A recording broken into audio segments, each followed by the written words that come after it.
Hello everyone. आज हम लोग चैप्टर 4 में सेक्शन 25 ऑनवर्ड्स उसके आगे से हम पढ़ेंगे।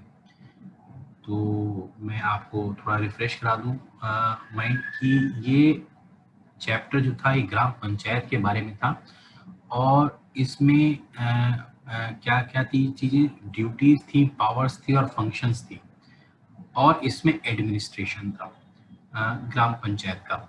तो हम जो तीन चीजें ऑलरेडी पहले पढ़ चुके हैं वो क्या है, हम ड्यूटीज देख चुके हैं, हम पावर्स देख चुके हैं, हम फंक्शंस देख चुके हैं।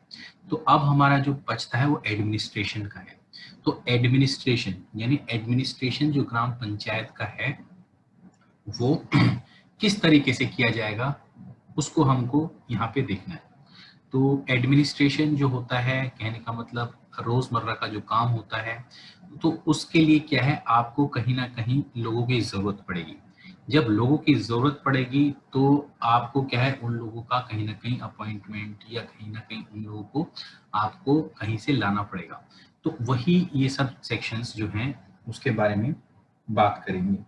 और इसी के अलावा क्या होगा कि ये उनका स्टेटस भी बताएगा, ये जो सेक्शंस हैं ये उनके स्टेटस भी बताएंगे। इसी के साथ उसमें एक स्टाफ में एक इम्पॉर्टेंट डेजिग्नेशन होती है सेक्रेटरी की, वो भी बताएगा। तो ये सब चीजें इसमें देखने को मिलेगी।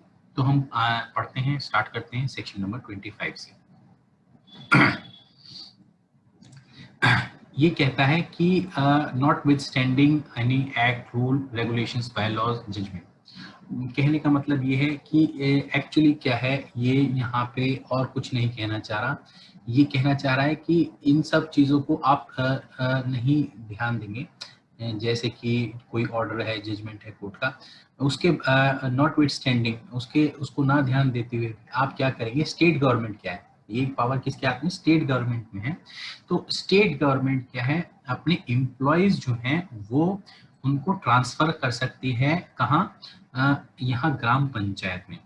तो बहुत लोगों का कंफ्यूजन ये होता है कि साहब क्या ये तो दोनों गवर्नमेंट की तो हैं, तो इसमें ट्रांसफर करने की क्या जरूरत है।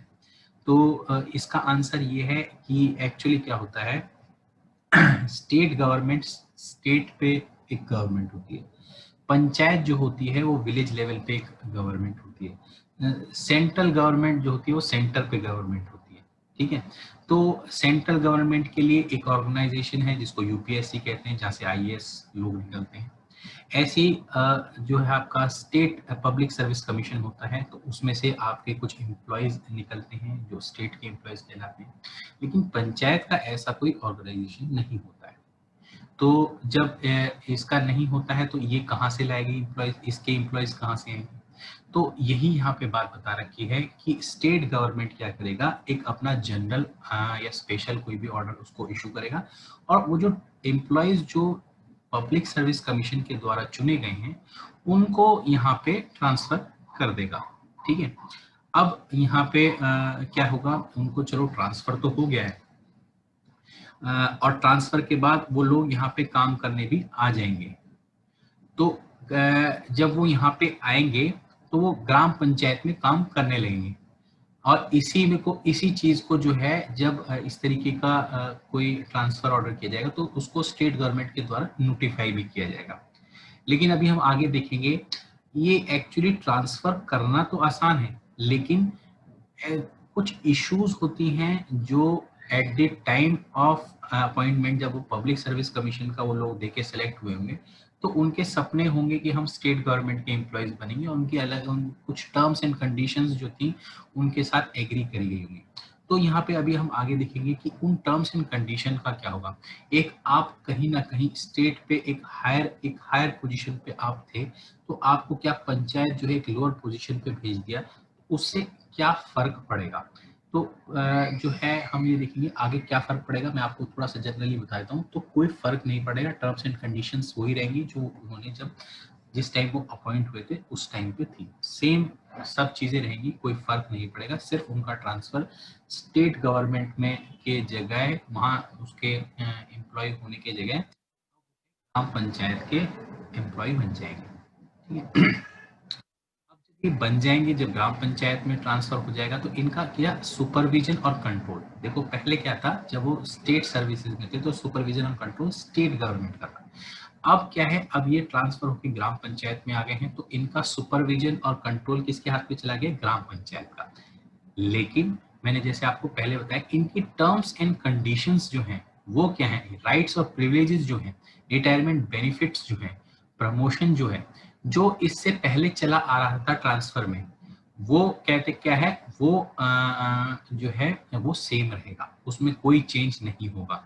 सिर्फ उनका परफॉर्मेंस ऑफ ड्यूटी जो है वो क्या है, वो स्पेसिफाई करी जाएगी स्टेट गवर्नमेंट के द्वारा कि अभी तक आप स्टेट गवर्नमेंट में ये काम करते थे लेकिन अब आप ग्राम पंचायत में जा रहे हो तो आप ये काम करोगे। तो इस तरीके की सिर्फ ये वाली थोड़ी बहुत ड्यूटीज के रिगार्डिंग जो है कोई थोड़ा बहुत चेंज हो सकता है, नहीं तो बाकी सारी जो चीजें हैं वो एज इट इज ही रहेंगी। इसी के बाद हम पढ़ते हैं कि ये तो हो गया ट्रांसफर होके कोई एम्प्लॉय। एक और तरीका होता है कि ग्राम पंचायत क्या कर सकती है, अपॉइंट कर सकती है, कोई बंदा अपने आप अपॉइंट कर सकती है। अब ये अपॉइंटमेंट कैसे होता है, तो इस अपॉइंटमेंट के लिए क्या है, पहले प्रायर अप्रूवल लेना होता है, कोई प्रिस्क्राइब अथॉरिटी होती है उससे, और उसके बाद जो है ये अपॉइंटमेंट होता है। ये इसलिए होता है क्योंकि पंचायत को लगता है कि कोई नेसेसरी और एफिशिएंट डिस्चार्ज ऑफ फंक्शंस के लिए किसी आदमी की जरूरत है, और वो अगर जो नहीं अपॉइंट किया जाता तो अकॉर्डिंग टू प्रोसीजर जो है नहीं काम हो सकता ग्राम पंचायत में। तो कहने का मतलब ये है कि ये एक तरह की अपॉइंटिंग पावर ग्राम पंचायत को दे दी है, लेकिन ये क्या है, आपके प्रायर अप्रूवल प्रिस्क्राइब अथॉरिटी के बाद ही एक्सरसाइज करी जा सकती है। इसी के बाद देख लेते हैं कि ये जो प्रोवाइजो है इसमें, इस प्रोवाइजो का क्या मतलब है। ये जो नीचे दे रखा है तो इसमें ये कह रखा है कि आप अगर जो ग्राम पंचायत ये कोई क्रिएट नहीं करेगी, ठीक है, कोई ये पावर जो है अपॉइंट करने की तो ठीक है, उसमें प्रायर अपॉइंटमेंट में भी क्या है, आपको प्रायर अप्रूवल चाहिए होगा प्रिस्क्राइब अथॉरिटी का। लेकिन अगर ये पावर दे रखी है तो ग्राम पंचायत इस मुगालते में ना रहे, इस कंफ्यूजन में ना रहे, इसको ऐसा ना समझ ले कि वो कोई क्रिएट कर सकती है पोस्ट, ऐसा अधिकार उसके पास नहीं है। वो कोई कहते हैं पब्लिक सर्विस कमीशन टाइप चीज, उनके पास कोई अथॉरिटी नहीं है जो क्या क्रिएट करती है पोस्ट्स। तो ये क्या है, क्रिएशन ऑफ पोस्ट का अधिकार इसके पास नहीं है। ये एक जनरल रूल है, लेकिन इसका एक एक्सेप्शन भी है कि लेकिन अगर प्राइवेट अप्रूवल ले लेगी प्रिस्क्राइब अथॉरिटी से तो हाँ ऑफ कोर्स वो क्रिएट कर भी सकती है, जैसे कि इससे पहले सब क्लॉज 2 में किया गया है। तो ये समझना जरूरी है कि जो है ये पावर एज सच इसमें निहित नहीं होती, इसमें वेस्टेड नहीं होती ऑलरेडी, ये पावर जो है प्रायर अप्रूवल के बाद ही इन लोगों को ग्राम पंचायत को मिलती है। अब आ जाते हैं, ग्राम पंचायत ने एम्प्लॉयज तो रख दिए, क्या उसको पनिशमेंट देने की पावर है? तो ये देखते हैं कि ये जो सब क्लॉज 3 है वो यही बताता है कि हाँ इनके ऊपर जो इसके एम्प्लॉयज जो रखे गए हैं ये उसको उनके, क्योंकि सुपरविजन और कंट्रोल मैंने ऊपर जो बताया था उनके सुपरविजन और कंट्रोल में है ग्राम पंचायत के, तो इस वजह से इनके पास ये पावर भी है कि ये इनको पनिश कर सकते हैं, ठीक है, इन एम्प्लॉयज को, ठीक है, जो आपके अपॉइंट करे हुए हैं। देखिए इसमें लिखा हुआ है जो सब सेक्शन 2 में दे रखे हैं, तो सब सेक्शन 2 में कौन से वाले हैं, जो अपॉइंट हुए हैं उन पे इम्पोज कर सकते हैं पनिशमेंट। लेकिन वहां पे भी एक राइडर है, एक सब्जेक्ट 2 है, और उस सब्जेक्ट 2 में ये कहा गया है जो कंडीशंस और रेस्ट्रिक्शंस जो उनको दे रखी हैं और जो प्रोसीजर है वो उनको फॉलो करना पड़ेगा, उस प्रोसीजर से बाहर नहीं जा सकते हैं ग्राम पंचायत जब वो पनिशमेंट इम्पोज कर रहे होंगे इन एम्प्लॉयज पे, ठीक है। अब इसी के बाद देख लेते हैं सब क्लॉज 4 क्या कहता है। ग्राम पंचायत, अब ग्राम पंचायत ही ग्राम पंचायत की पावर थी इम्पोज करने की पनिशमेंट।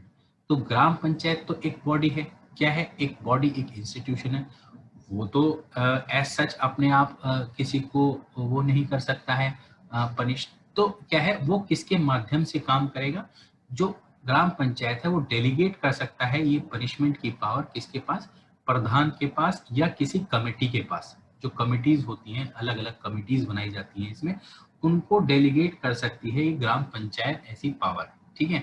तो वो एक्सरसाइज कर सकते हैं और इम्पोज कर सकते हैं पनिशमेंट किसके ऊपर, एम्प्लॉइज के ऊपर। अब ये पनिशमेंट जो होती हैं वो किस नेचर की पनिशमेंट होगी, वो भी हमको बड़ा समझ में आना चाहिए कि ये पनिशमेंट बहुत सीवियर पनिशमेंट नहीं होती, ये माइनर पनिशमेंट्स होती हैं जो ये इम्पोज करी जा सकती हैं, ठीक है। तो ये सिर्फ माइनर पनिशमेंट्स हैं। इसी के बाद अब क्या हुआ, ग्राम पंचायत ने या फिर प्रधान ने अगर डेलीगेट कर रखी है उसको पावर, या फिर क्या है किसी कमेटी को अगर जो कोई पावर डेलीगेट कर रखी है पनिश करने की, और उन्होंने पनिश कर दिया, तो उसकी अपील जो है वो कहाँ जाएगी, तो वो किसी ऐसे shall like to such officer और कमेटी जो स्टेट गवर्नमेंट स्पेसिफाई करेगी, जो स्टेट गवर्नमेंट बताएगी ऐसे आदमी पे, ऐसे ऑफिसर पे, या फिर ऐसी कमेटी पे जाएगी जो ये बताएगी, ये अपील जो है जो डिसाइड करेगी।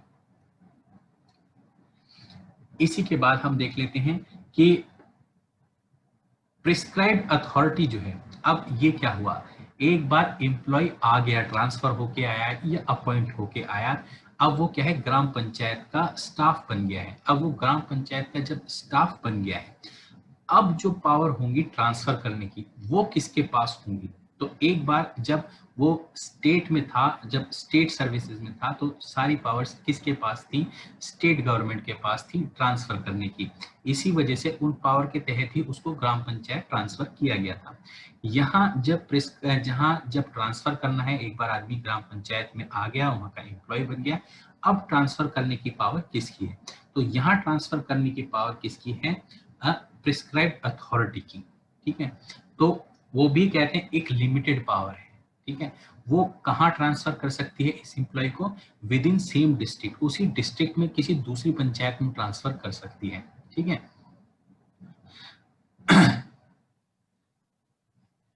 इसी के बाद क्या है, ये तो सेम डिस्ट्रिक्ट हो गई, लेकिन जब प्रिस्क्राइब्ड अथॉरिटी की पावर है, ये प्रधान नहीं कर सकता, ग्राम पंचायत नहीं कर सकती, कमेटी नहीं कर सकती, तो कौन कर सकता है, सिर्फ प्रिस्क्राइब्ड अथॉरिटी कर सकती है, वो भी सेम डिस्ट्रिक्ट में किसी दूसरी ग्राम पंचायत में, बस सिर्फ ये कर सकती है, ये लिमिटेड सी पावर है। इसी के बाद एक और पावर है कि अगर एक डिस्ट्रिक्ट से दूसरी डिस्ट्रिक्ट में ट्रांसफर करना होगा, तो उस सिचुएशन में,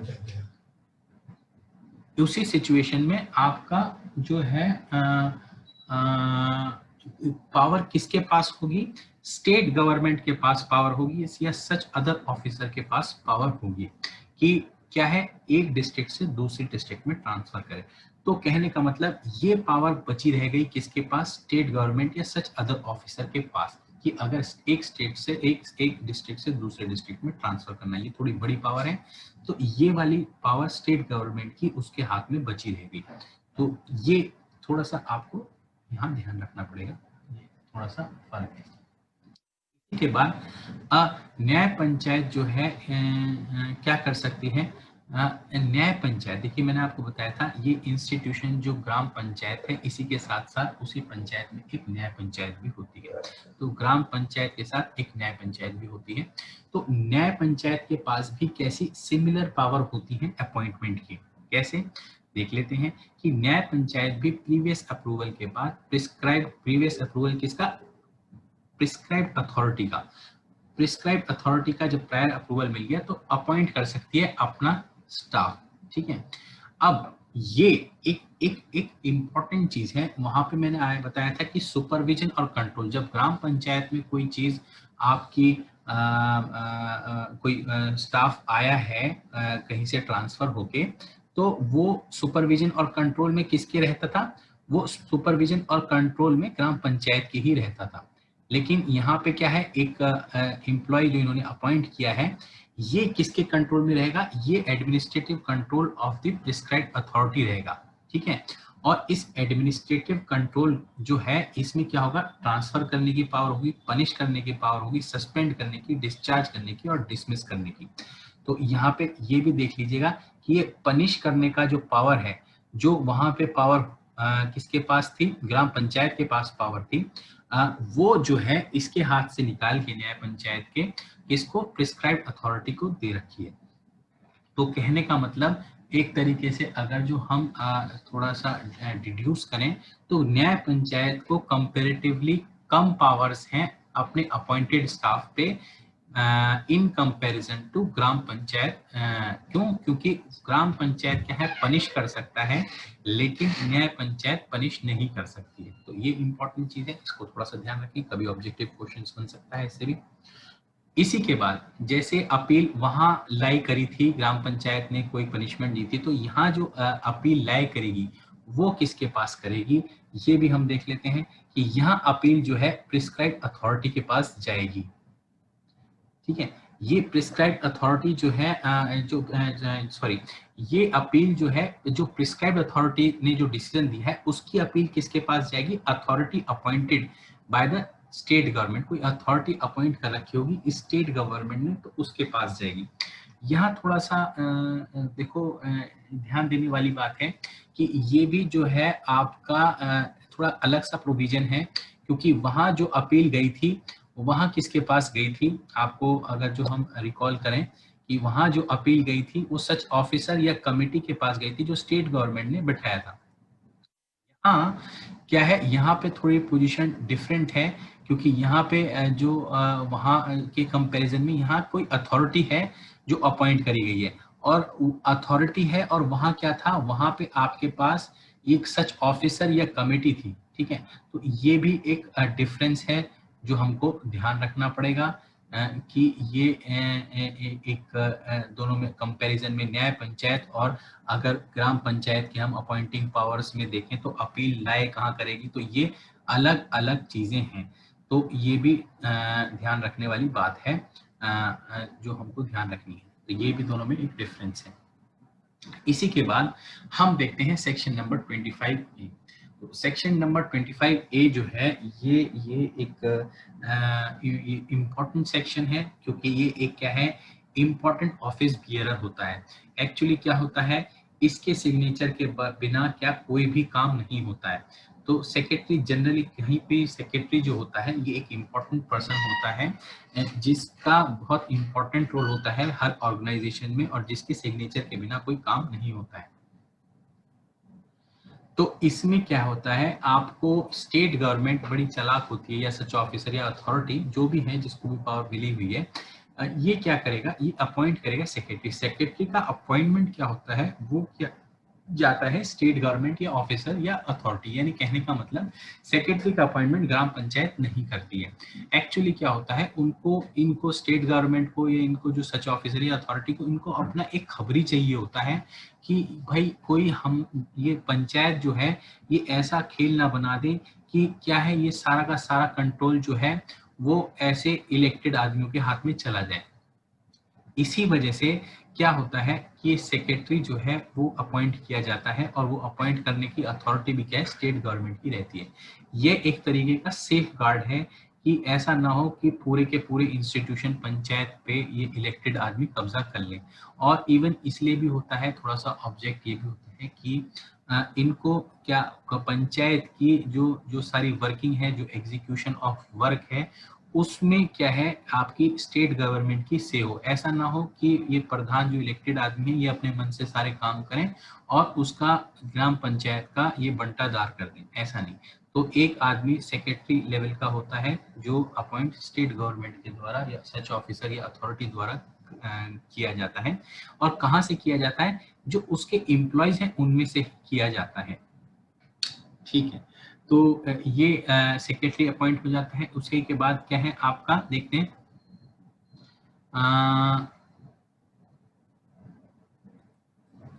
इसी के बाद जो है ये जो सेक्रेटरी है इसकी ड्यूटीज क्या होंगी। तो ड्यूटीज जो है इस सेक्रेटरी की ड्यूटीज वो होंगी। अब ये क्या है, ये सेक्रेटरी सिर्फ ग्राम पंचायत के लिए नहीं अपॉइंट होगा, ये सेक्रेटरी एक सेक्रेटरी ग्राम पंचायत के लिए अपॉइंट होगा, ग्राम पंचायत हैं बहुत सारी तो उनके लिए भी अपॉइंट होगा, और ग्राम सभा हैं तो उसके लिए भी होगा। ये थोड़ा सा एक क्वेश्चन मार्क आता है यहाँ पे, ग्राम सभा के लिए क्या सेक्रेटरी की जरूरत पड़ती है, लेकिन जब लिखा है तो हमको ऐसे ही समझना पड़ेगा। ऐसे क्या है, न्याय पंचायत के लिए भी क्या है, सेक्रेटरी होगा वो। तो ये क्या, एक सेक्रेटरी जो है ये सभी का सेक्रेटरी होगा। कहने का मतलब ग्राम पंचायत का भी, ग्राम पंचायत का भी, ग्राम सभा का भी और न्याय पंचायत का, सभी का ये एक सेक्रेटरी होगा। और ये इसकी टेरिटोरियल लिमिट्स में, जो पंचायत की टेरिटोरियल लिमिट्स है उसमें काम करेगा, और इसकी ड्यूटीज वो होंगी जो स्टेट गवर्नमेंट सच ऑफिसर या अथॉरिटी ने क्या है जो इसको दी होंगी, ठीक है। और ये उन्हीं ड्यूटीज को परफॉर्म करने के लिए ये उसमें काम करेगा। तो ये भी क्या है, ये भी जैसे मैंने आपको बताया चैप्टर 4 में क्या है, एक चीज एडमिनिस्ट्रेशन है, तो इस सेक्रेटरी भी क्या है, एडमिनिस्ट्रेशन का ही पार्ट है। इसी तरीके से एडमिनिस्ट्रेशन हो रहा है पंचायत का। अब इसके बाद हम देख लेते हैं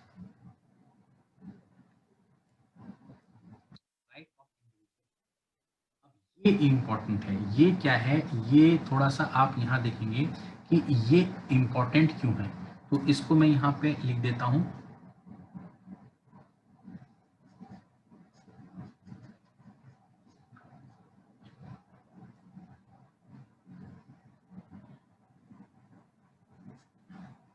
तो ये किस लिए ये इम्पोर्टेंट है, ये डेमोक्रेसी के लिए इम्पोर्टेंट है। थोड़ा सा आप यहाँ जो ये देख रहे हैं, तो यहाँ ये डेमोक्रेसी के लिए बड़ा इम्पोर्टेंट है।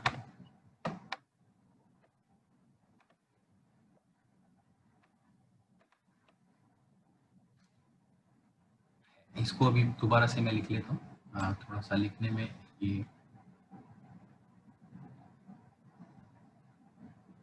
MOCRAC डेमोक्रेसी के लिए बहुत इंपॉर्टेंट है। देखिए क्या है, ये इंडिविजुअल मेंबर्स है, right of individual members. Members की जो प्रधान का तो हमें समझ में आता है, प्रधान के सिग्नेचर बहुत जरूरी है किसी काम को करने के लिए, तो ठीक है। ये मेंबर्स क्या करते हैं, तो मेंबर्स का भी तो कोई काम होगा। तो मेंबर्स का क्या काम होता है, मेंबर्स जो होते हैं ये democracy, implementation of democracy. Democracy का क्या मतलब होता है, डेमोक्रेसी वहां होती है जहाँ पे आपका इफ एक जो है लोग कहाँ क्वेश्चन पूछ सकें अपनी सरकार से। तो ऐसे ही क्या है, यहाँ पे इनके पास मेंबर्स के पास पावर होती है कि राइट होती है कि वो रेजोल्यूशन मूव करें, कोई अहम मुद्दा है उसके बारे में रेजोल्यूशन मूव करें और उसके बारे में डिबेट करें। ऐसी क्या है, क्वेश्चन भी पुट अप कर सकते हैं, किससे, प्रधान से। क्यों, क्योंकि प्रधान जो होता है बहुत सारे काम करता है, और ऐसा ऐसा हो कि वो कुछ गलत काम करने लगे तो इनके पास उसको क्वेश्चन करने की पावर होती है, ठीक है। और किस चीज से संबंधित ये रिजोल्यूशन और क्वेश्चंस पूछते हैं, तो वो एडमिनिस्ट्रेशन से रिलेटेड है। ऐसा नहीं है कि जो है एक मीटिंग बुलाई गई इन मेंबर्स के द्वारा और रिजोल्यूशन मूव किया गया, क्या फैमिली में कोई प्रधान का मैटर चल रहा है, कोई अपने पर्सनल फैमिली में, और उसकी वाइफ ने उसके बारे में कंप्लेंट करी, तो इस तरीके का कोई मुद्दा ये क्या ऐसा नहीं डिस्कस करेंगे, फैमिली मैटर्स का कोई मुद्दा नहीं डिस्कस करेंगे प्रधान की। वो क्या होने चाहिए, मैटर्स एडमिनिस्ट्रेशन से कनेक्टेड होने चाहिए। क्यों, क्योंकि कहते हैं क्या है, ये मेंबर्स और प्रधान जो है एग्जीक्यूटिव आदमी है, और एग्जीक्यूटिव आदमी की ड्यूटी क्या होता है, एडमिनिस्ट्रेशन करना होता है, ठीक है। और इस मैनर में पूछेंगे, ये जो रिजोल्यूशन है या क्वेश्चन जो भी पूछेंगे जैसा प्रिस्क्राइब, जैसा बताया गया होगा। इसी के बाद हम देखते हैं कि ये सर्च आ जाता है, ये बहुत इंपॉर्टेंट क्वेश्चन है, ये एग्जाम्स में घुमा फिरा के हर 1-2 साल बाद आ ही जाता है। तो क्या है, इसको देखो समझना पड़ेगा। एज सच इन्होंने सीधे तौर पे नहीं बताया है ये सरचार्ज क्या होगा, ठीक है, लेकिन इसकी पहले हमको नेचर समझ में आनी चाहिए जो प्रोवाइजो में दे रखी है। सबसे पहले हम ये समझते हैं इसकी नेचर क्या है। तो नेचर क्या है, ये एक लायबिलिटी है। ये लायबिलिटी है, जब बात करता हूँ लायबिलिटी की, तो ये लायबिलिटी किसके ऊपर है, ये एक लायबिलिटी किसके ऊपर है, तो ये किसके, प्रधान के ऊपर है, उप प्रधान के ऊपर है, ज्वाइंट कमेटी के ऊपर है, अदर कमेटी के ऊपर है, सरपंच, सहायक सरपंच, पंच के ऊपर। कहने का मतलब अगर मैं इन शॉर्ट कहूँ, तो जो दोनों एक ग्राम पंचायत में दो इंस्टीट्यूशंस हैं पैरेलली जो चलते हैं, ग्राम पंचायत और क्या है, न्याय पंचायत, उनके सारे जितने भी ऑफिस बियरर्स हैं ये लोग, उनकी क्या है, उनके ऊपर ये लायबिलिटी होती है। अब ये लायबिलिटी जो है, ये कैसी लायबिलिटी, क्या चीज है, लायबिलिटी इसकी है कि उन्होंने अगर जो कोई लॉस दिया है पंचायत को या न्याय पंचायत को, वेस्ट किया है या कोई मिस एप्लीकेशन ऑफ मनी करी है या प्रॉपर्टी करी है, कहने का मतलब आपने न्याय पंचायत या ग्राम पंचायत की किसी भी तरीके से नुकसान पहुंचाया है उनकी किसी भी असेट को, प्रॉपर्टी को, ठीक है, तो क्या होगा और ये जो नुकसान पहुंचा है वो क्यों पहुंचा है, कैसे पहुंचा है, उनकी अपनी गलती, नेग्लेक्ट की वजह से और क्या है, या मिसकंडक्ट की वजह से, जब वो उस टाइम पे क्या ऑफिस बियरर्स थे, तो उस टाइम पे जो इन्होंने ये काम कृत्य करे हैं उसके लिए ये इनकी लायबिलिटी बनती है। तो ये लायबिलिटी, ये ध्यान रखिएगा, ऑफिस बियरर्स, मैंने एक वर्ड यूज किया है कि ग्राम पंचायत और न्याय पंचायत के ऑफिस बियरर्स, तो ऑफिस बियरर्स में सेक्रेटरी भी आता है, लेकिन आप कहीं भी देखेंगे यहाँ कहाँ क्या सेक्रेटरी का जिक्र नहीं है, सेक्रेटरी को यहाँ पे बचा दिया गया है। अच्छा, सेक्रेटरी को बचा दिया गया है, इसका ऑब्जेक्ट समझ लें, पर्पस समझ लें क्यों बचाया गया है। एक्चुअली क्या है, उसके ऊपर अगर वो क्या है, वो तो एम्प्लॉय है, वो एम्प्लॉय है इसका स्टेट गवर्नमेंट का, और वो किस भाषा में आता है, किस परिभाषा में आता है, तो वो पब्लिक सर्वेंट की परिभाषा में आता है। तो उसके ऊपर तो क्या है, आप वैसे ही आईपीसी में भी उसके ऊपर केस चल सकता है क्योंकि वो एम्प्लॉय है और पब्लिक सेक्टर, पब्लिक सर्वेंट है और सेक्शन 21 के तहत आता है। तो उसके ऊपर सरचार्ज की कोई लायबिलिटी डालने की जरूरत नहीं है, वो तो उसको आप एक बार अगर जो उसके खिलाफ एक कंप्लेंट करेंगे तो वो वहीं से ही सीधा हो जाएगा, इवन नौकरी से भी जाएगा और जेल भी जाएगा, तो वो तो अपने आप ही सीधा हो जाएगा। मुद्दा क्या है, मुद्दा यहाँ पे ये है कि ये जो इलेक्टेड आदमी है इनके ऊपर कोई कंट्रोल नहीं है, 5 साल के लिए आए, 5 साल के बाद भग जाएंगे, तो ये 5 साल के बाद भग जाएंगे, फिर इनका पीछा कौन करेगा। तो यही इनके ऊपर क्या है, एक जिम्मेदारी, एक इनके ऊपर लायबिलिटी थोपी गई है, एक ताज रख दिया गया है कांटों का, कि आपने बेटा अगर कोई भी लॉस, वेस्ट या मिस एप्लीकेशन की, आपने नेग्लेक्ट या आपके मिसकंडक्ट की वजह से जो हुआ है जब आप इस ऑफिस में थे, तो उसकी जिम्मेदारी सारी आपकी होगी। अब यहाँ इसका हम प्रोवाइजो देख लेते हैं, प्रोवाइजो क्या कहता है। तो प्रोवाइजो ये कहता है कि ये जो लायबिलिटी है, ये लायबिलिटी कब तक चलेगी। अब ये है भाई, लायबिलिटी कब तक चलेगी यार, ये क्या ताउम्र चलती रहेगी, तो नहीं, ऐसा नहीं है, एक टाइम फ्रेम दे रखा है जब तक ये चलेगी।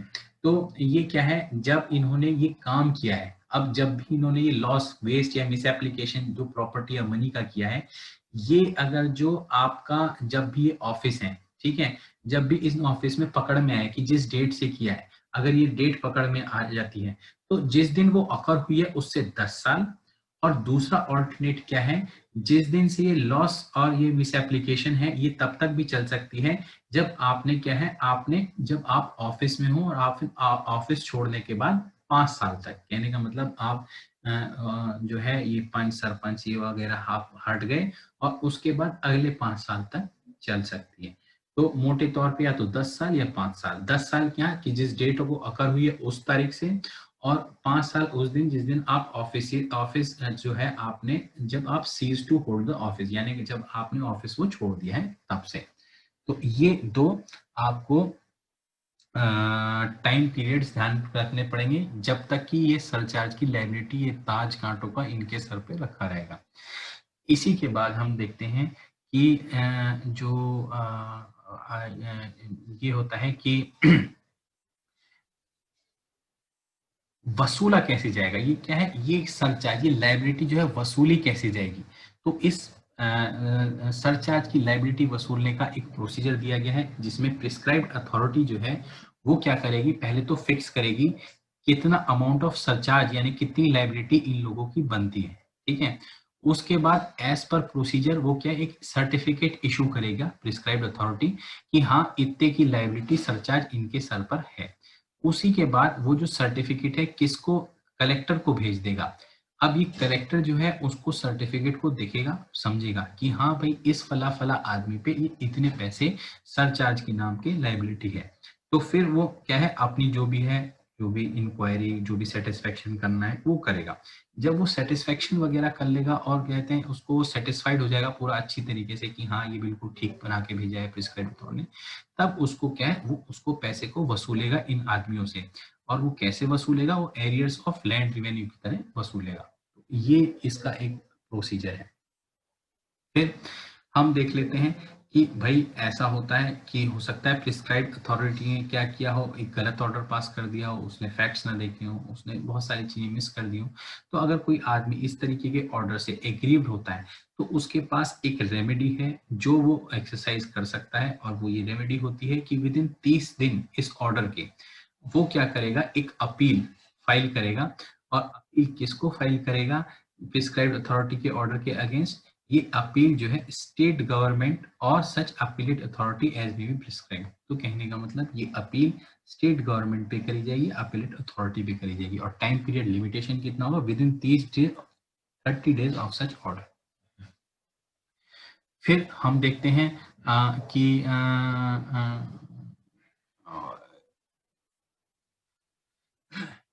यहाँ पे अब देखिए क्या होता है, एक एक पावर दी गई है, ये सरचार्ज का जो सारा जो गड़बड़ हुआ है इसको पकड़ने की पावर किसको दी गई है, प्रिस्क्राइब्ड अथॉरिटी को।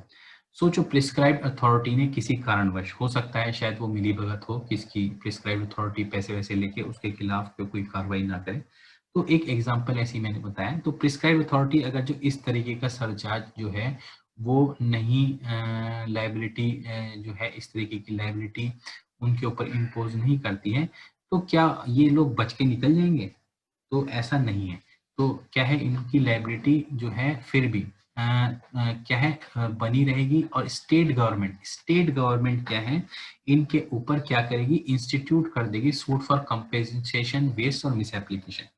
तो कहने का मतलब है कि अगर जो ये जो लाइबिलिटी है ये प्रिस्क्राइब्ड अथॉरिटी ने या तो फिक्स करके एक सर्टिफिकेट इशू करके इसको वसूला जा सकता है कलेक्टर के द्वारा, नहीं तो दूसरा रास्ता ये है कि क्या है, स्टेट गवर्नमेंट एक सूट इंस्टीट्यूट करे, और वो सूट किस चीज का हो, यानी केस इंस्टीट्यूट करे। अब सीधे वसूली नहीं होगी, यहाँ प्रोसीजर थोड़ा लंबा हो गया है, यहाँ प्रोसीजर लंबा हो गया है, और यहाँ पे क्या है, कंपेंसेशन वेस्ट या मिस एप्लीकेशन का सूट लाना पड़ेगा। सूट क्या है, एक लंबी प्रक्रिया है, और ये जो ऊपर सर्टिफिकेट करके कलेक्टर से एक लैंड रिवेन्यू जो है इसको वसूल लेना पैसा, ये एक शॉर्टकट प्रोसीजर है। तो क्या है, ये बस थोड़ा लॉन्ग हो जाएगा प्रोसीजर और कुछ नहीं, लेकिन और सूट फाइल करना पड़ेगा उसके लिए, लेकिन फिर भी पैसे वसूले जा सकते हैं, ऐसा नहीं ये बच के निकल जाएंगे। इसी के बाद मैंने आपको बताया था कि ये मेंबर्स और सर्वेंट ऑफ न्याय पंचायत, ग्राम पंचायत, ज्वाइंट कमेटी और अदर कमेटी, ये सब क्या होते हैं, ये सारे क्या होते हैं, पब्लिक सर्वेंट होते हैं। मतलब मैंने आपको समझाया पब्लिक सर्वेंट की कैसे क्यों इंपॉर्टेंट है, यहाँ पब्लिक सर्वेंट जो है क्यों इंपॉर्टेंट हो जाता है वर्ड, क्योंकि मेंबर और सर्वेंट जो हैं अगर पब्लिक सर्वेंट कहला दिए गए तो ये आईपीसी में आसानी से इन लोगों के ऊपर ऑफेंस बन सकता है, और ऑफेंस बनने के बाद इन लोगों के ऊपर पनिशमेंट भी दी जा सकती है। तो क्या हुआ, इसके इन इन लोगों के पास ये एक तरीके से इतना फोर्टिफाई, इतना किलाबंदी कर दी कि चाहे वो इलेक्टेड आदमी हो और चाहे वो गवर्नमेंट जो पंचायत का एम्प्लॉय हो, वो किसी भी तरीके से अगर जो कोई पैसे या प्रॉपर्टी के साथ गड़बड़ी करता है तो वो बच के ऐसे ही नहीं जा सकता। उसके खिलाफ क्या हो सकता है, पनिशमेंट भी हो सकती है जो क्रिमिनल होती है, उसके खिलाफ क्या हो सकता है, रिकवरी भी हो सकती है जो कलेक्टर कर सकता है एज अ लैंड रेवेन्यू, और उसके खिलाफ क्या हो सकता है, सूट भी फाइल किया जा सकता है। तो ये सारी रेमेडीज जो होती हैं ये क्या है, ये आपके पास अवेलेबल होती हैं। जो किसके पास अवेलेबल होती हैं, ये या हर केस में, क्रिमिनल केस में, सिविल केस में जो है अलग अलग जो अथॉरिटीज दी गई हैं उनके हाथ में ये पावर होती है, और ये क्या है, डीम्ड पब्लिक सर्वेंट जो है माने जाते हैं, तभी ये सेक्शन 21 इंडियन पीनल कोड के अंदर आ जाते हैं। फिर इसके बाद देखते हैं सेक्शन 28A, ये मोस्ट इम्पॉर्टेंट सेक्शन है, ये भी एग्जाम में घुमा फिरा के पूछ लिया जाता है, तो इसको ध्यान रखिए। क्या है, ये ग्राम पंचायत जो होती है, मैंने आपको जब डेफिनेशंस पढ़ा रहा था तो आप रिकॉल करें, मैंने ग्राम पंचायत के को बताया था कि इसी का ये एक दूसरा रूप है, भूमि प्रबंधक समिति और कुछ नहीं, है ग्राम पंचायत का दूसरा रूप है। लेकिन ये दूसरा रूप, ये इस रूप में कब आती है, जब ये क्या करती है, जो प्रॉपर्टी जो है, जो प्रॉपर्टी जो है उससे, लैंड या प्रॉपर्टी से डील कर रही होती है ये ग्राम पंचायत, तब वो क्या है, भूमि प्रबंधक समिति बन जाती है। तो इसमें भी ऐसा ही लिखा है, डिस्चार्ज ऑफ द ड्यूटीज, आपकी protection supervision of all properties belonging और वेस्टेड और हेल्ड। तो ये आपकी बिलोंगिंग, वेस्टेड और हेल्ड, अगर जो ये इसके ग्राम पंचायत की जो है प्रॉपर्टीज हैं, तो क्या होगा, ये जो है, जो स्टेटस होगा उस ग्राम पंचायत का, वो क्या हो जाएगा, वो स्टेटस में बदल जाएगा, उसका रूप बदल जाएगा, वो भूमि प्रबंधक समिति बन जाएगी जब वो प्रॉपर्टी से डील करेगी।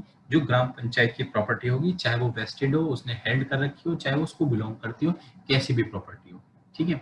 और इसी को क्या है, इसकी डेफिनेशन जो है, डेफिनेशन, ये प्रॉपर्टी जो इसके पास आई होती है, ये कैसे आई होती है, ये section 117 Uttar Pradesh zamindari abolition and land reform act, ये जो हमारी जो रिपील हो चुकी है एक्ट ये वाली, ये उसके एक सेक्शन हुआ करता था, सेक्शन 117, उसमें इसको भूमि प्रबंधक समिति को ये पावर्स दी गई है। एक्चुअली यहाँ भूमि प्रबंधक समिति बहुत डिटेल में डील नहीं करी गई है, यहाँ एक पासिंग रेफरेंस में बता दिया गया है कि इसके कहते हैं क्या है, ड्यूटीज क्या है। एक्चुअली इसमें से 28A में अगर जो मैं आपको बिल्कुल सही तरीके से बताऊं, तो इसमें सिर्फ इसकी ड्यूटीज के बारे में बता रखा है कि इसकी ड्यूटी क्या है।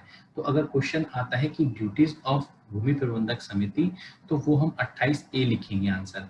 लेकिन अगर जो क्वेश्चन पूछा जाता है कि क्या क्या ये जो इसके पास भूमि प्रबंधक समिति के पास ये जो प्रॉपर्टी आई है वो कैसे आई है, यानी उसको हेल्ड करी है, वेस्टेड है, या उसको बिलोंग करती है प्रॉपर्टी, तो ये कहाँ देखने को मिलता है, ये कहीं 117 सेक्शन में यूपी जमींदारी एबोलिशन एक्ट उसमें मिलता है हमको।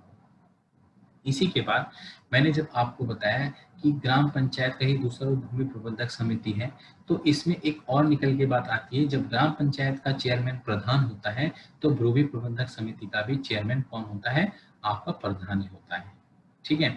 लेकिन एक इम्पॉर्टेंट चीज है जो यहाँ पे आपको ध्यान देने वाली है, जो हम लोगों को समझनी चाहिए और जो इम्पोर्टेंट है, और कई बार इसमें ऑब्जेक्टिव क्वेश्चंस में घुमा के पूछी जाती है, जो इसका सेक्रेटरी होता है वो कौन होता है। तो सेक्रेटरी, देखिए आपने ग्राम पंचायत का जो सेक्रेटरी था वो कौन था, तो वो कौन था, वो एक ऐसा आदमी था जो स्टेट गवर्नमेंट ने अपॉइंट किया था फ्रॉम अमंगेस्ट द एम्प्लॉयज, जो एम्प्लॉयज थे उन्हीं में से अपॉइंट कर लिया गया था। लेकिन चूंकि यहाँ भूमि प्रबंधक समिति है, तो यहाँ पे सेक्रेटरी कहीं अमंगेस्ट द एम्प्लॉयज नहीं होगा, यहाँ क्या होगा, सेक्रेटरी लेखपाल होगा। ये बहुत इंपॉर्टेंट चीज है और इसको कंफ्यूजन होता है और ये पूछता है एग्जामिनर काफी बार। तो यहाँ पे आपको ये ध्यान रखना है कि लेखपाल ही वो आदमी है जो सेक्रेटरी होगा, कोई एम्प्लॉय साधारण आदमी नहीं हो सकता। और ये लेखपाल जो होते हैं, एक्चुअली क्या है, लेखपाल जो होते हैं यही आदमी, लेखपाल और भी लोग होते हैं, ये क्या है, लैंड रिकॉर्ड्स मेंटेन करते हैं, और ये सरकारी आदमी होते हैं और ये स्टेट गवर्नमेंट के एम्प्लॉयज होते हैं, और ये उसके तहत, स्टेट गवर्नमेंट के तहत ही अपॉइंट होके आते हैं। तो ये वो एक आदमी, ये लेखपाल, क्योंकि विलेज रिकॉर्ड से संबंधित है, और विलेज रिकॉर्ड्स क्या, लैंड के ही रिकॉर्ड्स होते हैं, इनको बहुत कुछ जमीनों के बारे में पता होता है, तो यही क्या है, सेक्रेटरी भी बना दिए जाते हैं। इसी के बाद जब हमने ऊपर वाला सेक्शन ये देखा, तो यहाँ अभी यहीं पे मार्क कर लेते हैं कि ये सेक्शन जो है ये किसका है, ये ड्यूटीज के बारे में बात करता है, आपकी जो इसकी भूमि प्रबंधक समिति की है, इसकी ड्यूटीज की बात करता है, DUTI, यस, ड्यूटीज की, ये इंपॉर्टेंट है, ये लिखा हुआ नहीं मिलता हेडिंग में, बच्चे कंफ्यूज हो जाते हैं, तो ये इस वजह से आपको यहाँ लिख लेना चाहिए, जो आपको ध्यान रहे। इसी के बाद हम देखते हैं फंक्शंस क्या है। तो फंक्शंस क्या है भूमि प्रबंधक समिति के, मैंने ऊपर बताया कि ऊपर तो एक जनरल से फंक्शंस दे दिए गए थे, जैसे आप देखेंगे सप्लाई इसमें कि आपकी प्रोटेक्शन, सुपरविजन की ड्यूटीज दे रखी थी एक तरीके से। अब ड्यूटीज के बाद फंक्शंस क्या है, ड्यूटीज तो जिम्मेदारी है, और फंक्शंस क्या है, ये इनके ऊपर ऑब्लिगेशन है। तो ऑब्लिगेशन अब क्या है, ये जो इनको करने ही करने हैं, मतलब बिल्कुल बच ही नहीं सकते हैं। तो ये क्या है, कुछ मैंडेटरी फंक्शंस हैं, क्योंकि वर्ड लगा हुआ है शैल, तो यहाँ पे ये मैंडेटरी फंक्शंस हम देख लेते हैं कि ये मैंडेटरी फंक्शंस कैसे, general management, preservation, control of all properties, property से संबंधित मैनेजमेंट, प्रिजर्वेशन, कंट्रोल, ये सब क्या, ये किसको करना पड़ता है, भूमि प्रबंधक समिति को करना पड़ता है। रेफर सेक्शन 28 इंक्लूडिंग, इंक्लूडिंग क्या है, इसके अलावा क्या चीज काम करती है, ये भी देख लेते हैं। ये क्या करती है, settling and management of land, settle करना, अब सेटल कहने का मतलब आप ये सोच सकते हो कि अभी हम आगे देखेंगे, ये कहीं ना कहीं क्या है आपके कंसोलिडेशन भी करते हैं। सेटलमेंट तो ये होगा किसी को दे देना, ये सेटलमेंट का मतलब है, यानी गांव की प्रॉपर्टी लैंड जो है ये किसी को दे देना। हो सकता है शायद गरीब को देना हो, किसी SC ST को देना हो, और जो गवर्नमेंट की स्कीम्स आई हैं उनको, गरीब आदमी को कुछ भी जमीन अगर देनी हो, इस तरीके से सेटलमेंट होते हैं कई बार जो स्कीम्स के तहत आते हैं गवर्नमेंट की, तो उसको सेटलमेंट कह सकते हैं। मैनेजमेंट, मैनेज भी करना, जो आपके जो इनमें जो ग्राम पंचायत के लैंड होते हैं उनको मैनेजमेंट करना सही तरीके से, ठीक है।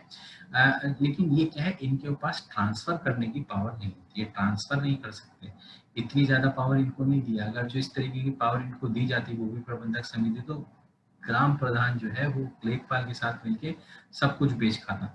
तो ये ट्रांसफर करने के पावर नहीं है ग्राम पंचायत की प्रॉपर्टी। इसी के अलावा हम देख लेते हैं फॉरेस्ट और ट्रीज, इनका जो है प्रिजर्वेशन, मेंटेनेंस एंड डेवलपमेंट। कहने का मतलब लैंड के ऊपर ये ट्रीज आती हैं क्योंकि ये प्रॉपर्टी से संबंधित है, तो उसकी जिम्मेदारी भी, ट्रीज एंड फॉरेस्ट की जिम्मेदारी भी इन लोगों के भूमि प्रबंधक समिति के पास है। ऐसे ही क्या है मेंटेनेंस एंड डेवलपमेंट, आबादी साइड, तो उनका मेंटेनेंस और डेवलपमेंट करना। देखिए ये मैंने आपको प्रियम्बल में भी समझाया था कि यहाँ क्या है जो है ना सिर्फ क्या हो रहा है यहाँ पे स्टैब्लिश करी गई है पंचायती राज सिस्टम, बल्कि उसको डेवलप भी किया जाएगा। तो डेवलप करने में एक डेवलपमेंट किसका, आबादी साइट्स और विलेज कम्युनिकेशन का भी डेवलपमेंट करना है। तो ये भी एक किसका टास्क होगा, भूमि प्रबंधक समिति का टास्क होगा।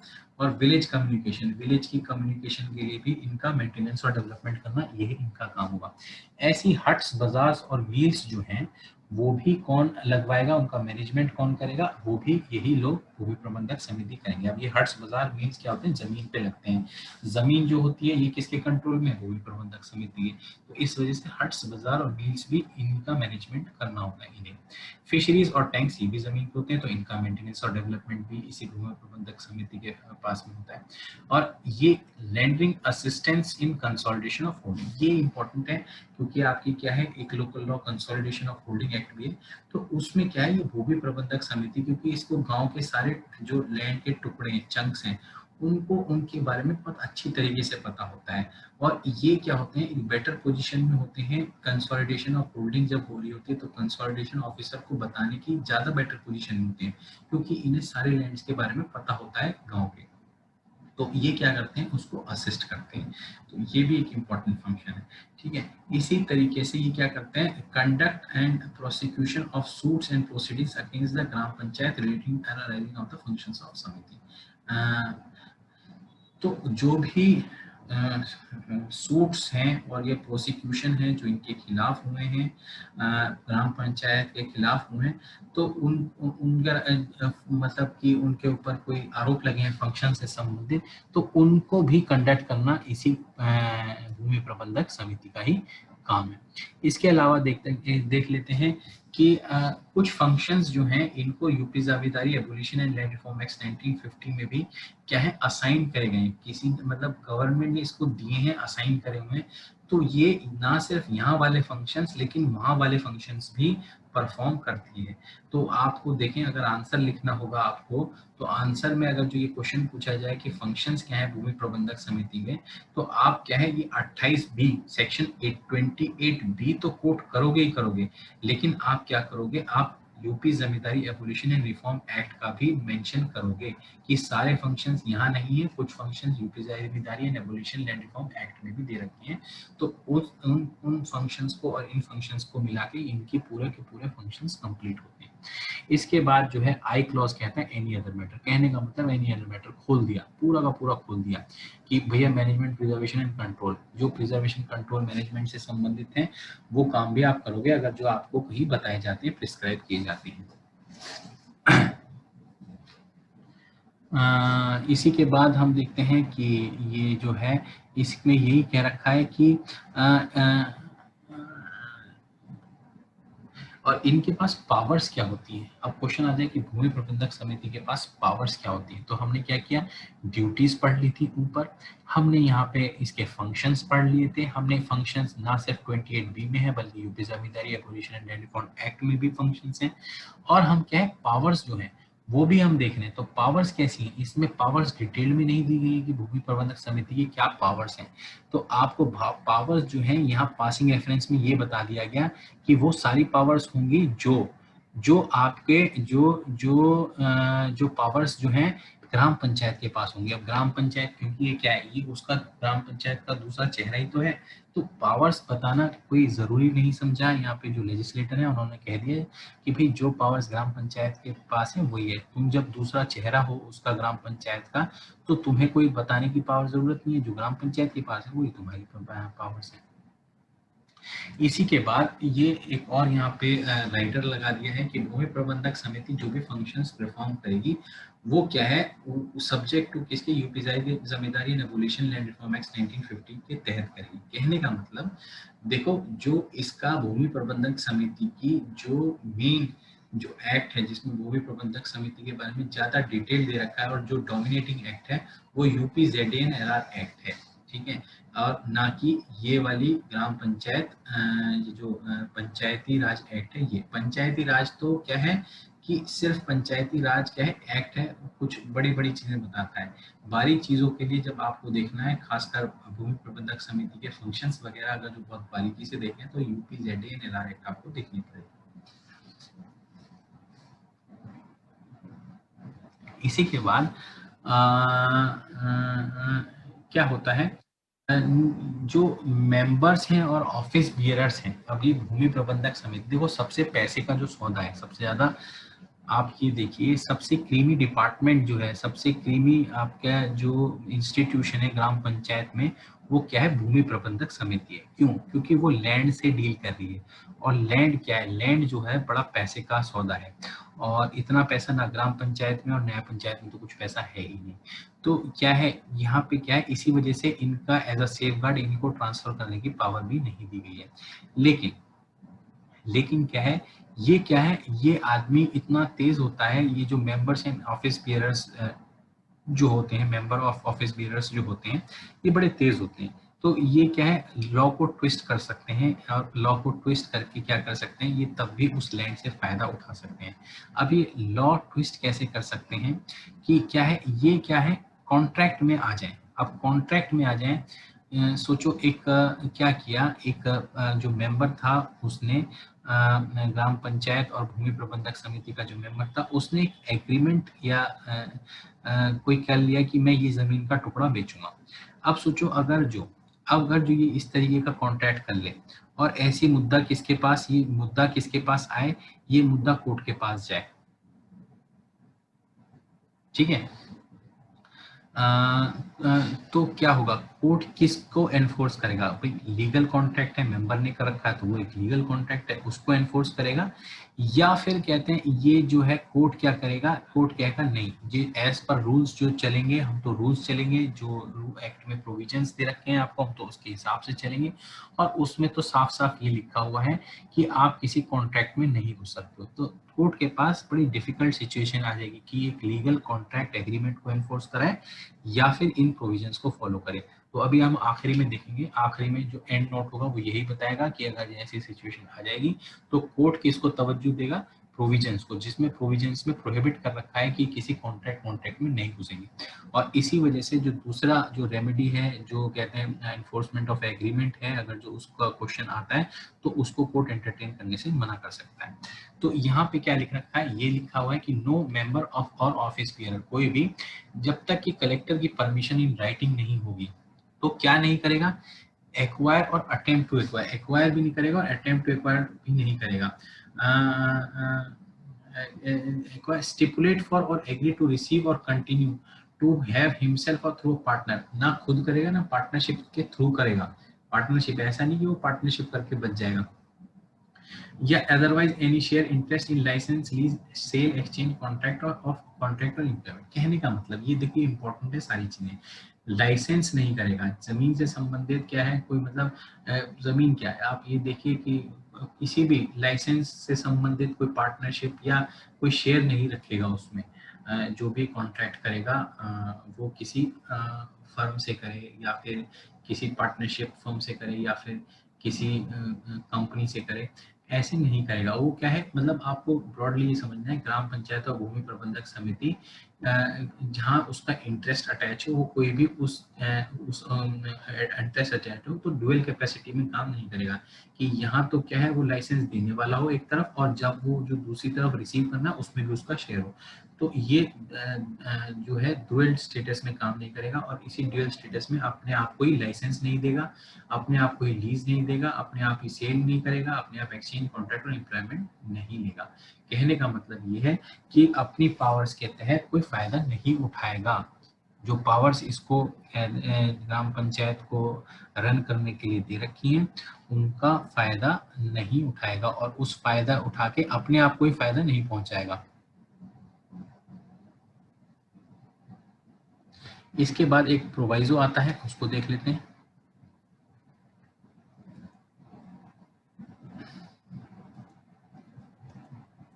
प्रोवाइजो आता है, यहाँ पे प्रोवाइजो में बता रखा है कि देखिए जनरल रूल तो ये है कि इनको कोई भी इंटरेस्ट जो है अपना एक्वायर नहीं करेंगे, खुद ही देने वाले नहीं बनेंगे और खुद ही लेने वाले नहीं बनेंगे। तो ये एक जनरल रूल है, लेकिन कुछ एक्सेप्शंस हैं इसके, कि ये कहा गया है कि देखिए ऐसा हो सकता है कि ये लोग जो हैं एक्वायर करें इंटरेस्ट, ठीक है, एक्वायर करें इंटरेस्ट, लेकिन कहते हैं जब वो एक्वायर करें तो इनका स्टेटस थोड़ा डिफरेंट हो। तो कहने का मतलब अपने आप ही देने वाले हो, अपने आप ही लेने वाले हो, प्योर ऐसा रिलेशन ना हो, कुछ थोड़ा बहुत क्या है आपका कोई ऐसी गुंजाइश सी लगे कि हाँ उसमें ये लोग फिट होते हुए दिखे। अब जैसे मैं आपको बता देता हूँ कि क्या है, इन्होंने क्या किया है, जब ये मेंबर बने किसके, भूमि प्रबंधक समिति या ग्राम पंचायत के, तो उससे पहले ही इन्होंने कोई एग्रीमेंट कर रखा है या क्या कर रखा है, कोई इंटरेस्ट एक्वायर कर रखा है ग्राम पंचायत या भूमि प्रबंधक समिति के साथ, कोई एग्रीमेंट कॉन्ट्रैक्ट कर रखा है, कोई इंटरेस्ट क्रिएट कर रखा है, लेकिन ये मेंबर बनने से पहले। तो वो जो इंटरेस्ट इनको मिला है वो कहीं भी गलत इंटरेस्ट नहीं होगा। इसी के बाद इनका क्या है, ज्वाइंट स्टॉक कंपनी हो इनकी, जो मेंबर्स हैं, और ये ज्वाइंट इनकी कंपनी का इनका शेयर हो इस ज्वाइंट स्टॉक कंपनी में, और ये क्या है मेंबर बनते हुए उस ज्वाइंट स्टॉक कंपनी को कोई कॉन्ट्रैक्ट ठेका या लाइसेंस वाइसेंस दे देते हैं, तो उसको भी गलत नहीं माना जाएगा, तो वो भी गलत नहीं होगी चीज। ऐसे ही क्या है, ओकेजनल सेल होगी क्या, थ्रू समिति, up to a value not exceeding ₹50। तो कहने का मतलब ये 50 रुपए तक की कोई चीज अगर बेची गई है, कोई सेल प्रोसीड्स हैं, ओकेजनल है, ये नहीं रेगुलर, ओकेजनल, कभी कभी करी गई है, हो गया 2 साल में एक बार कर दी, इस मेंबर ने कोई चीज बेच दी, 50 रुपए तक की बेच दी, और अपने ही मतलब किसी अपने ही जो खरीदार है वो अपने ही कोई किसी तरीके से कनेक्टेड है, तो 50 रुपए तक की बहुत बड़ी चीज नहीं है, तो इसको माफ कर दिया जाएगा, लेकिन ओकेजनल होनी चाहिए। ये नहीं कि हर रोज आप 50 रुपए की चीज बेचने लगो तो आप छूट जाओगे, नहीं, ओकेजनल सेल होनी चाहिए, ये ध्यान रखना। इसी के बाद अब मैंने आपको जैसे शुरू में बताया था, कोई कोर्ट या अदर अथॉरिटी के पास पावर नहीं है। अब कोई, जैसे मैंने आपको बताया, मेंबर किसी एग्रीमेंट में घुस जाए और एंटर कर जाए, और उस एंटर करने के बाद वो क्या, वो जो जिसके साथ एंटर किया है वो भी उसकी अपनी ही कंपनी है, तो वो जो है कंपनी कोर्ट में केस लेके पहुंच जाए, साहब हम तो ये क्या है, हम ये एग्रीमेंट एनफोर्स कराना चाहते हैं, कॉन्ट्रैक्ट एनफोर्स कराना चाहते हैं, तो कोर्ट क्या है बड़ी दुविधा में पहुंच जाएगा। तो इसमें यहाँ ये सेकंड प्रोविजन में बात क्लियरली कह रखा है कि अगर ऐसी दो सिचुएशन आए तो कोर्ट क्या करेगा, इन प्रोविजंस को जहाँ पे प्रोहिबिशन है कि ये प्रोहिबिट किए गए हैं, कौन, ये ग्राम पंचायत के मेंबर्स और न्याय पंचायत के मेंबर्स प्रोहिबिट किए गए हैं, किसी कॉन्ट्रैक्ट में नहीं घुसेंगे, तो उसको तवज्जो, उसको इंपॉर्टेंस दी जाएगी, और ये एनफोर्समेंट ऑफ कॉन्ट्रैक्ट वाली चीज को दरकिनार कर दिया जाएगा और इसको एनफोर्स नहीं किया जाएगा। तो यहाँ पे ये लिखा हुआ है, मैं आपको पढ़ देता हूँ। नो कोर्ट और other authority shell enforce at the instance of any person a claim based on transaction in contravention of the provisions of subsection 1। इनके कॉन्ट्रावेंशन में होगा तो ये प्रोविजंस, ये कॉन्ट्रैक्ट एनफोर्स नहीं किया जाएगा। इसी के बाद सेक्शन 29 आता है। देखिए सेक्शन 29 भी क्या है, बड़ा मैच करता है, कैसे, जैसे असेंबली, जहाँ से पार्लियामेंट में और जैसे ये लेजिस्लेटिव असेंबलीज होती हैं स्टेट गवर्नमेंट में, वहाँ भी क्या होती है, बहुत सारी कमिटीज होती हैं। क्यों क्यों होती हैं, उनका पर्पस होता है कि बहुत सारे क्या है आपके काम ओवरबर्डन होते हैं, कौन, लेजिस्लेचर्स, तो उनका हाथ बटाने के लिए ये कमिटीज बनाई जाती हैं। एग्जाम्पल में बताता हूँ, जैसे स्टैंडिंग कमेटी, फिर स्टैंडिंग कमेटी ऑन अकाउंट्स, आपकी पब्लिक अकाउंट्स कमेटी, ये आपको पार्लियामेंट में ऐसी ऐसी कमिटीज देखने को मिलती है। सिमिलरली क्या है, यहाँ पे भी कमिटीज होती हैं। तो यहाँ पे भी पावर किसको दी गई है, ग्राम पंचायत को पावर दी गई है कि वो कमिटी या कमिटीज, ठीक है, वो बना सके। और जब बनाएगा तो उसको नोटिफाई करना होगा किसको, अगर एज पे भी नोटिफाइड, ऐसी कमिटीज बनाए जो नोटिफाई करी गई हैं स्टेट गवर्नमेंट के द्वारा, तो वो ऐसी कमिटीज बना सकता है। तो अब इन कमिटीज का पर्पस क्या होता है, मैंने जैसे बताया कि पार्लियामेंट में जो सारी कमिटीज होती हैं उनका पर्पस ये होता है कि लेजिस्लेटर जो होते हैं वो ओवरबर्डन हो जाते हैं काम से, तो उनके पास उन अदर चीजों पे ध्यान देने के लिए टाइम नहीं होता, तो वो क्या कमिटीज बिठा देते हैं और कमिटीज बैठ के क्या करती हैं, कमिटीज बैठ के उनका काम में हाथ बटा देती हैं, ठीक है। तो वो क्या करती है, जो कमिटीज ये है ये असिस्ट करती है ग्राम पंचायत को कैसे परफॉर्मेंस इन ऑल और any of the function and may delegate powers functions as it may deem fit, ठीक है। तो उनको पावर्स भी ऐसी दी जा सकती है कमिटीज को जैसा उनको अपने काम करने में सहूलियत हो और जैसा ठीक लगे, तो ऐसी कमिटीज भी सेटअप करी जाती हैं। अब इन कमिटीज का क्या है, कंपोजिशन क्या होता है, कमिटीज जो होती हैं, कमिटीज में देखिए क्या होता है, इनका एक चेयरमैन होता है और 6 मेंबर्स होते हैं, यानी 7 मेंबर्स की कमेटी होगी मैक्सिमम 7 लोग होंगे इस कमेटी में, जिसमें एक चेयरमैन होगा और बाकी सारे क्या होंगे आपके 6 अदर मेंबर्स होंगे, who shall be elected by members of the gram panchayat from among them। अच्छा ये क्या होंगे, ये 6 मेंबर्स जो होंगे ये किसमें से होंगे, जो उस पंचायत में मेंबर्स होंगे। मैंने आपको जब हम पढ़े थे तो एक सेक्शन ऐसा आया था जिसमें ये बता रखा था कि ग्राम पंचायत में मेंबर्स कितने होंगे, अगर जो आप रिकॉल कर सकें। मैंने आपको बताया था ऑड नंबर्स में वो क्या है मेंबर्स हैं 9, 11, 13, 15 इस तरीके से, मैक्सिमम 15 और मिनिमम 9, ठीक है। तो उन 9 में से क्या है 6 आदमी कैसे मेंबर सेलेक्ट किए जाएंगे और एक आदमी क्या है आपका जो है चेयरमैन सेलेक्ट किया जाएगा, ठीक है। तो ये इस तरीके से कमिटीज बनाई जाएंगी। इसी के बाद एक प्रोवाइजो है, प्रोवाइजो कहता है, अब ये प्रोवाइजो और कुछ नहीं कहता, ये क्या कहते हैं, ये रिजर्वेशन कर देता है, इन कमिटीज में भी क्या होगा रिजर्वेशन होगा। कैसे रिजर्वेशन होगा ये देख लेते हैं कि क्या है, इन कमिटीज में 6 मेंबर्स में से एक तो वुमन होनी चाहिए, एक क्या होता है शेड्यूल कास्ट शेड्यूल ट्राइब में से होना चाहिए और एक बैकवर्ड क्लास में होना चाहिए। तो 3 पोजीशन, 6 में से 3 पोजीशन रिजर्व हो गई, वो किसकी हो गई, वुमेन की हो गई, एक शेड्यूल कास्ट शेड्यूल ट्राइब की हो गई और एक बैकवर्ड क्लास की हो गई। तो ये रिजर्वेशन हो गया। तो कहने का मतलब इक्वालिटी, इन कमिटी में भी क्या है हम इक्वालिटी देखेंगे, इक्वालिटी का इम्प्लीमेंटेशन होते हुए देखेंगे। इसी के बाद क्या होता है, जनरली क्या होता है, जनरल रूल ये है, इन कमिटीज का चेयरमैन जो होता है वो प्रधान नहीं होता। देखिए प्रधान ऑलरेडी बर्डेड है, उसको कहते हैं आप क्यों चेयरमैन बनाना चाह रहे हो। लेकिन अगर जो स्टेट गवर्नमेंट चाहे और नोटिफिकेशन करे तो प्रधान भी क्या है चेयरमैन बन सकता है इन कमेटी का, तो उसको कोई क्या रुकेगा नहीं। तो क्या है आप जो है प्रधान भी चेयरमैन हो सकता है इस कमेटी का। इसी के बाद हम देखते हैं कि ज्वाइंट कमेटी क्या है, ये ज्वाइंट कमेटी क्या है। तो जैसे ऊपर कमेटी है तो यहाँ पे ज्वाइंट कमेटी क्या है, अब क्या है ग्राम पंचायत, यहाँ पे क्या है ग्राम पंचायत जो है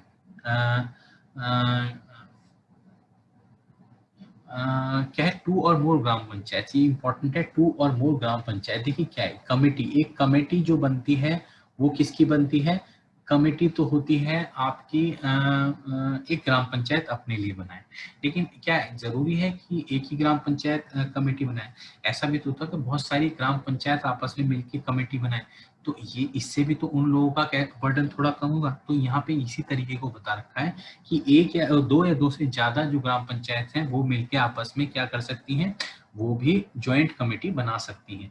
और क्या है एक रिटन इंस्ट्रूमेंट से ये बनाई जाएंगी, क्योंकि रिटन इंस्ट्रूमेंट क्यों होना जरूरी है ये भी समझ जाएं, क्योंकि ऐसा होता है जब बनाना तो बहुत आसान है, लेकिन उनके फिर बाद में जब ड्यूटी शेयरिंग की बात होती है, पैसे फाइनेंशियल कंट्रीब्यूशन की बात होती है तो सब हाथ उठा देते हैं। तो एक रिटन इंस्ट्रूमेंट होगा, सब चीजें लिखी होंगी तो उनका इम्प्लीमेंटेशन करना आसान होगा, ठीक है। तो ये क्या है रिटन इंस्ट्रूमेंट से, एक दस्तावेज से ये ज्वाइंट कमेटी बना लेंगे। और किस लिए बनाएंगे कि जो for transaction of any business in which they are jointly interested, जिसमें वो जॉइंटली इंटरेस्टेड है।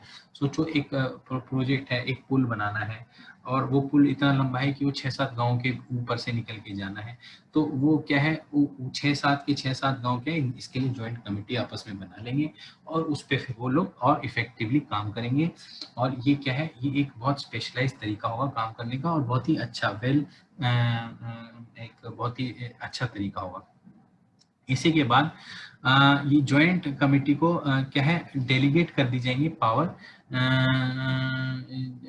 Delegate to such committee powers. तो ये ग्राम पंचायत जो होंगी बहुत सारी, ये क्या है, कुछ पावर्स डेलीगेट कर देगी जिससे उनको फंक्शनिंग में आसानी हो। तो भाई ऑफ कोर्स जब तक पावर्स नहीं होंगी तो फिर वो कमिटीज बनाई किस लिए गई हैं, तो ये भी एक अपने आप में इम्पोर्टेंट लॉजिक है। और टर्म्स ऑफ यहाँ क्या क्या है, यहाँ इसी के अलावा क्या है, जब ये और क्या है, फ्रेम और modify rules regarding continuation terms of office method of proceeding and corporate. तो ये अपने आप अपने रूल्स भी बना सकते हैं। कौन, ये कमिटीज जो है, कैसे ये लोग बिजनेस मतलब किस तरीके से, जो भी एक पुल बनाने का अगर जो मैंने एग्जांपल दिया है, किस तरीके से ये उस रूल्स बना सकते हैं, कैसे ये कंटिन्यू करेंगे, क्या उनका टर्म्स ऑफ ऑफिस हो, कैसे मेथड्स होंगे उनके प्रोसीडिंग्स और कॉरेस्पॉन्डेंस के, तो ये रूल्स अपने लिए खुद बना सकती हैं कमिटीज, कोई दिक्कत नहीं है। ये पावर भी डेलीगेट करी जा सकती है और ये इस तरीके के रूल्स भी बना सकते हैं, कोई दिक्कत नहीं है। अगर इनमें कोई डिफरेंस ऑफ ओपिनियन है, इनका सारे ये तरीके से क्या है, एक जॉइंट एफर्ट है, एक तरीके से पार्टनरशिप सॉर्ट ऑफ हो गई। तो ये अगर पार्टनरशिप या जॉइंट एफर्ट है इनका, इसमें कोई डिफरेंस ऑफ ओपिनियन आता है, झगड़ा होता है किसी बात को, फाइनेंस को लेके या किसी ड्यूटी को लेके, तो ये किसको, प्रिस्क्राइब अथॉरिटी को रेफर किया जाएगा मैटर, और प्रिस्क्राइब अथॉरिटी इसका डिसीजन उसका फाइनल होगा।